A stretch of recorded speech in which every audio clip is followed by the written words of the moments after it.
Vincent Hervouette. Bonjour Dimitri, bonjour à tous. Vous nous alertez sur un autre point chaud dont on ne parle jamais sur la carte, sur la planète, c'est l'anarchie en Haïti. Le Conseil de sécurité des Nations Unies a donné hier soir son feu vert à une force internationale. De quoi aider la police haïtienne qui est complètement dépassée par les gangs. Oui, alors on dit que la police est dépassée pour ne pas avouer que la police est l'un des 200 gangs qui terrorisent Port-au-Prince. Elle est vénale, brutale, impuissante et c'est à peu près tout ce qui reste d'État en Haïti. Il n'y a plus de président, il a été massacré en 2021, il n'y a plus de parlement ni de sénat, la dernière élection remonte à trop longtemps, il n'y a plus de hauts fonctionnaires, ils se sont enfuis à l'étranger, reste un premier ministre de transition nommé par le président la veille de son assassinat. Ariel Henry fait comme s'il avait été investi, il a un mort-vivant au-dessus de lui, une administration fantôme en dessous. Bienvenue au pays du vaudou.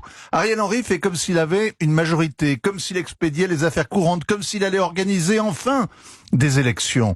En fait, Ariel Henry fait surtout bonne figure à l'étranger. Les Américains, la France, le Brésil, le Canada, l'Europe qui ont besoin d'un interlocuteur. Et le secrétaire général de l'ONU qui s'égosille depuis un an pour envoyer une force multinationale sur place. Mais une force qui ne soit pas des casques bleus. On veut du muscle, pas des babysitters. Car depuis un an, les gangs lourdement armés ont resserré leur emprise sur Haïti. En moyenne, 10 meurtres par jour, des enlèvements par milliers, des massacres aveugles, des viols collectifs. Au total, cette année, 2 fois plus de civils qu'en Ukraine ont été tués dans cette guerre qui ne dit pas son nom. La descente aux enfers, c'est sans fin. On peut toujours creuser plus profond. Alors, c'est le Kenya qui va diriger cette force internationale. Les Américains vont assurer la logistique. Anthony Blinken a promis 100 millions de dollars. L'Europe aussi paiera.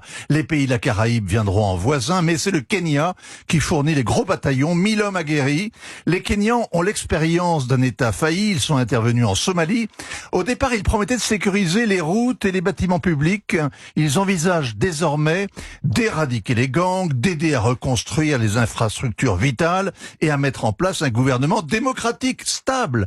Encore un peu, et ils prétendront relancer le tourisme. Bref, si vous avez aimé la chasse aux djihadistes au Sahel, vous allez adorer la chasse aux bandits en Haïti. Le même combat sans fin et le même risque d'apparaître in fine comme une troupe d'occupation accueillie en sauveur et demain jugée responsable du chaos qui perdure. Les interventions étrangères ont toujours mal tourné en Haïti. Les Kenyans ont quand même un atout, 2 poids, leur peau.